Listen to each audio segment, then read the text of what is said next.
Hi viewers, welcome to our channel. ప్రస్తుతం మనతో పాటు ఇమ్మంది రామారావు గారు సీనియర్ జర్నలిస్ట్ ఉన్నారు. వారితో ఒకసారి మాట్లాడదాం. సార్ నమస్కారం. సార్ నమస్తే బాబు. సార్, పవన్ కళ్యాణ్ గారు బన్నీ వాసు గారికి టికెట్ ఇవ్వలేదు, అల్లు అర్జున్ గారు అందుకే శిల్పారావి గారి కోసం క్యాంపెయిన్ చేశారని చెప్పేసి ఒక వార్త అయితే వైరల్ అవుతుంది.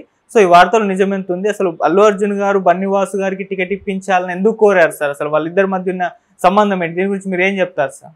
అంటే వాళ్ళకి బాగా నమ్మకస్తుడు బన్నీ వాసు. అక్కడ అరవింద్ గారికి టికెట్ ఇవ్వడమా, బన్నీ వాసుకి టికెట్ ఇవ్వడం, వాళ్ళలో వాళ్ళు ఆలోచించుకున్నారు. అదేదో మాకు ఇట్లాంటి ఆశ ఉందని ముందే చెప్తే ఆయన ముందే చెప్పేవాడు. అంత్యనిష్ఠురం కంటే ఆదినిష్ఠురం మంచిది. ఇక్కడ మొత్తం తెలుగుదేశంలో రాజ్యం అంతా పవన్ కళ్యాణ్దే కదా, ఎందుకు ఇవ్వకపోతారనే ఫీలింగ్తో ఉన్నాడు. తర్వాత ఏంటంటే ప్రజారాజ్యం పార్టీలో అన్నీ తానే నడిపించినటువంటి అరవింద్ తనని ఏదీ సంప్రదించకుండా, అసలు తన పాత్రే లేకుండా అంటే ఉంటుంది కదా, ఒక అనుభవం చూసిన వాళ్ళు కదా వాళ్ళు. ఒక ఎలక్షన్ క్యాంపెయిన్ చేసి విజయమో ఏదో ఓటమో తర్వాత చెప్పుకోవచ్చు, కానీ అనుభవించారు కదా, అనుభవస్తుడు కదా ఆయన. అంటే ఆయనకు ఒక పాత్ర లేకపోవడం కూడా మనస్తాపం కలిగించి ఉండొచ్చు అనే ఒక ఆలోచన. తర్వాత మనం చాలాసార్లు చెప్పుకున్నాం, ఇప్పుడు కూడా చెప్పుకుంటాం అన్నమాట. ఆయన శిల్పారావి ఆయనది ఎంతో మిత్రుడు. ఆయన కోసం మాట ఇచ్చాను, మాట నిలబెట్టుకోవడం కోసం వెళ్ళానంటే ఇది మేము మెగా కుటుంబం కదా. మిత్రుడు పెద్ద, మెగా కుటుంబం అంటే మన కుటుంబం పెద్ద, మిత్రుడు పెద్ద. అంటే ఏ అమాయకుడైనా కుటుంబమే పెద్ద అంటారు అన్నమాట. తర్వాత చాలా విమర్శలకు తావిచ్చింది. అక్కడ వచ్చి ఎవరైనా పవన్ కళ్యాణ్ గారిని అంటే పవన్ కళ్యాణ్ని సపోర్ట్ చేస్తున్న వాళ్ళు, ఆ స్థాయి పెద్ద మనుషులు ఏమయ్యా ఇంతవరకు వచ్చి రాలేదంటే ఎక్కడ పెట్టుకుంటాడు పవన్ కళ్యాణ్? ఆ కోణంలోంచి కూడా ఆలోచించే ఉంది. పక్కి వచ్చాడు, మరి ఇక్కడ రావచ్చు కదా, ఒక అరగంట వచ్చి వెళ్ళిపోవచ్చు కదా అంటే ఆయన తలదించుకోవాలి కదా. ఇట్లాంటి అవమానాలు ప్రతి జనసేన పార్టీ వారు కూడా తలలు దించుకున్నారు. అంటే మంచి అవకాశం కదా అది. తర్వాత ఏమో దాన్ని పదే పదే అర్జున్ ఉంటుండగా ఆ జనం, ఆ క్రౌడు, ఆ చేతులోపడం ఇవన్నీ రెచ్చగొట్టినట్టుగా తీశారు వాళ్ళు. ఏమైనప్పుడు కూడా జనసేన పార్టీ వాళ్ళు, జనసేన పార్టీ అధినాయకుడు తలలు దించుకునేలాగా చేశారు. వాళ్ళు ఒక మాట అనలేదు. ఒక మాట అనకుండా అయితే నాగబాబు మాత్రం కడుపు మండిపోతుంది కదా. ఆయన ఆరోగ్యం బాగలేకపోయినప్పుడు కూడా నడవలేక ఆ తమ్ముడు ఆ గెలుపు కోసం పనిచేస్తున్నడికి ఎలాగుంటుంది? అరే ముసలోళ్ళు అందరూ మీకు కూర్చొని పనిచేస్తుంటే వయసున్న వాళ్ళు ఎన్ని చోట్లకి వెళ్ళాలి, ఎంత ప్రచారం చేయాలి, ప్రచారం చేసి మన కుటుంబంలో ఒకటైతే మన కుటుంబానికి కొత్త ఉంటుంది, భరోసా ఉంటుంది కదా. మన కుటుంబంలో ఉప ముఖ్యమంత్రి ఉన్నట్టు అందరూ చెప్పుకుంటారా? చెప్పుకోవడానికి వస్తారా? ఆ చెప్పుకునే అవకాశం కల్పించేదానికి రారా? అది ఎక్కడ న్యాయమండి? ఏది పెట్టాడు అంటే మన బయట నుంచి వచ్చి మనకు సహాయం చేసేవాడు బయటి వాడైనా మనవాడే, మనతోనే ఉంటూ బయట వాళ్ళకి సహాయం చేసేవాడు మనవాడైనా బయటివాడే అన్నాడు. అక్కడి నుంచి ఇంకా స్టార్ట్ అయిందండి. వాళ్ళ తాలూకు బన్నీ ఫ్రెండ్సే చేశారు, ఈయనే చేశాడు. ఎంతవరకు వెళ్ళిపోయిందంటే అన్ఫాలో పెట్టుకున్నంత వరకు వెళ్ళిపోయింది. ఇక్కడ ఏంటంటే సాయి ధర్మ తేజ్కి విపరీతమైన అభిమానం, మామూలు అభిమానం కాదు. చిరంజీవి కుటుంబంలో సాయి ధర్మ తేజ్ అంటే ఇష్టం లేని వాళ్ళు ఎవరు ఉండరు. ఎందుకంటే చిన్నప్పటి నుంచి కష్టాల కొలిమిలో పైకొచ్చాడు కనుక ఆయనకి పవన్ కళ్యాణ్ కోసం ప్రాణం ఇచ్చేమంటే ఇచ్చేస్తారన్నమాట. అలాంటి ఎలాగ ఉంటుందండి? పవన్ కళ్యాణ్ చేతుల మీద పెరిగిన వాడికి, పవన్ కళ్యాణ్ని అన్ని ఆధారంగా తీసుకొని ఉన్నవాడికి అట్లాంటి వాడికి అవమానం జరిగితే ఈయనకి ఎలాగ ఉంటుంది? ఆలోచించుకోవాలి కదా. మరి ఇవన్నీ బయటికి ఎలాగ వస్తున్నాయి? అసలు నిప్పు లేకుండా పొగ రాదు కదా. బండి వాసుకో లేకపోతే అరవింద్కో ఎవరికో టికెట్లు వీళ్ళు ఆశించి పవన్ కళ్యాణ్తో చెప్పారు. పవన్ కళ్యాణ్ నో అన్నాడు. ఇంత మంట ఎందుకు? నో అన్నాడు, అక్కడ అవకాశం లేదనుకోవచ్చుగా. మరి నాగబాబుకి ఆల్రెడీ అనకాపల్లిలో అనౌన్స్ చేశారు, తిరుపతిలో అనౌన్స్ చేశారు. ఆ పబ్లిసిటీ కదా తిరుపతిలో ఆయన ఈజీగా గెలిచేశాడు, అనకాపల్లిలో కూడా ఈజీగా గెలిచేశాడు. మరి సొంత అన్నయ్యకి ఎలా కడుపు మండదు? మరి చక్క అనకాపల్లిలో నిలబడితే గెలిచేసావంటారు, తిరుపతిలో నిలబడినా గెలిచేసావని అనుకుంటే చాలా బాగుంటుంది కదా. చిరంజీవికి ఏ పాత్ర అవసరం లేదండి, నాగబాబుకి ఏదైనా కావాలి కదా.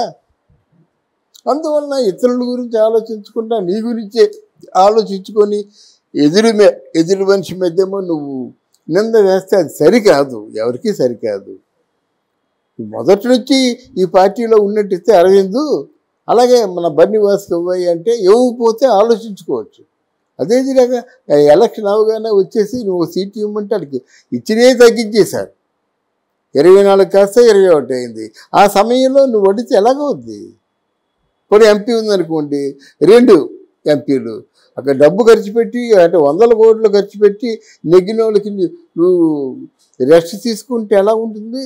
అంటే మాట్లాడే వాళ్ళు ఎవరైనా ప్రాక్టికల్గా ఆలోచించి మాట్లాడితే బాగుంటుంది. అలా కాకుండా నెపం వేయడం అంటే ఏముంది? రెచ్చిపోతే అంటే మధ్యలో నలిగిపోతున్న వ్యక్తి ఎవరైనా ఉన్నారంటే చిరంజీవి. ఎందుకంటే తన చేతితో ఫ్యామిలీని డెవలప్ చేశాడు. ఇది మెగా కుటుంబం అనుకొని బెంగళూరు రిసార్ట్కి వెళ్ళినట్టయితే అక్కడ బావమరిది ఉండేవాడు, బావమరిది పెళ్ళాం అంటే చెల్లమ్మ ఆవిడ ఉండేది. తర్వాత సాయి ధర్మతేజు, వాళ్ళమ్మ వైష్ణవ్ తేజు, వీళ్ళందరూ మొత్తం కుటుంబం అంతా ఉండేవారు. వరుణ్ తేజు, నాగబాబు భార్య, వీళ్ళందరూ ఉండేవారు కదా. ఇది నా కుటుంబం అనుకొని గర్వంగా ఫీల్ అవుతున్నటువంటి తరుణంలో లేదు మీ కుటుంబం మీ కుటుంబమే, మా కుటుంబం మా కుటుంబమే. నీ ఆర్టిస్ట్ని కదా, నీ స్టార్ని కదా, స్టార్ కాదు పాన్ ఇండియా స్టార్ని కదా, ఇట్లాంటి భావనానికి వచ్చింది. మరి చూద్దాం. ఎందుకంటే వీళ్ళంతా జాగ్రత్తగా వ్యవహరించాలి. తొందరపాటు ప్రదర్శిస్తున్నారు. దీనికి మూల్యం పుష్ప చెల్లించుకుంటుంది. అనుభవంతో చెప్తున్నాను. దీనికి మూల్యం డెఫినెట్గా పవన్ కళ్యాణ్ తాలూకు ఫ్యాన్స్ ఒకరు కూడా ఈ సినిమా చూడరు. ఓకే, అది అవన్నీ ఆలోచించుకొని మాట్లాడాలా, లేకపోతే దెబ్బతింటారు. మరి నాగబాబుకి ఆల్రెడీ అనకాపల్లిలో అనౌన్స్ చేశారు, తిరుపతిలో అనౌన్స్ చేశారు. ఆ పబ్లిసిటీ కదా తిరుపతిలో ఆయన ఈజీగా గెలిచేశాడు, అనకాపల్లిలో కూడా ఈజీగా గెలిచేశాడు. మరి సొంత అన్నయ్యకి ఎలా కడుపు మండదు? మరి చక్క అనకాపల్లిలో నిలబడితే గెలిచేసావంటారు, తిరుపతిలో నిలబడినా గెలిచేసావని అనుకుంటే చాలా బాగుంటుంది కదా. చిరంజీవికి ఏ పాత్ర అవసరం లేదండి, నాగబాబుకి ఏదైనా కావాలి కదా. అందువలన ఇతరుల గురించి ఆలోచించకుండా నీ గురించే ఆలోచించుకొని ఎదురు మనిషి మధ్యేమో నువ్వు నింద వేస్తే అది సరికాదు, ఎవరికీ సరికాదు. మొదటి నుంచి ఈ పార్టీలో ఉన్నట్టిస్తే అరవింద్, అలాగే మన బన్నివాసుకి ఇవ్వాలి అంటే ఇవ్వకపోతే ఆలోచించుకోవచ్చు. అదే విధంగా ఎలక్షన్ అవగానే వచ్చేసి నువ్వు సీట్ ఇవ్వమంటే అడిగి ఇచ్చినే తగ్గించేశారు. 24 కాస్త 21 అయింది. ఆ సమయంలో నువ్వు వడితే ఎలాగవుద్ది? కొన్ని ఎంపీ ఉందనుకోండి, 2 ఎంపీలు అక్కడ డబ్బు ఖర్చు పెట్టి, అంటే 100 కోట్లు ఖర్చు పెట్టి నెగ్గిన వాళ్ళకి నువ్వు రెస్ట్ తీసుకుంటే ఎలా ఉంటుంది? అంటే మాట్లాడే వాళ్ళు ఎవరైనా ప్రాక్టికల్గా ఆలోచించి మాట్లాడితే బాగుంటుంది. అలా కాకుండా నెపం వేయడం అంటే ఏముంది? రెచ్చిపోతే అంటే మధ్యలో నలిగిపోతున్న వ్యక్తి ఎవరైనా ఉన్నారంటే చిరంజీవి. ఎందుకంటే తన చేతితో ఫ్యామిలీని డెవలప్ చేశాడు. ఇది మెగా కుటుంబం అనుకొని బెంగళూరు రిసార్ట్కి వెళ్ళినట్టయితే అక్కడ బావమరిది ఉండేవాడు, బావమరిది పెళ్ళాం అంటే చెల్లమ్మ ఆవిడ ఉండేది. తర్వాత సాయి ధర్మతేజు, వాళ్ళమ్మ వైష్ణవ్ తేజు, వీళ్ళందరూ మొత్తం కుటుంబం అంతా ఉండేవారు. వరుణ్ తేజు, నాగబాబు భార్య, వీళ్ళందరూ ఉండేవారు కదా. ఇది నా కుటుంబం అనుకొని గర్వంగా ఫీల్ అవుతున్నటువంటి తరుణంలో లేదు మీ కుటుంబం మీ కుటుంబమే, మా కుటుంబం మా కుటుంబమే.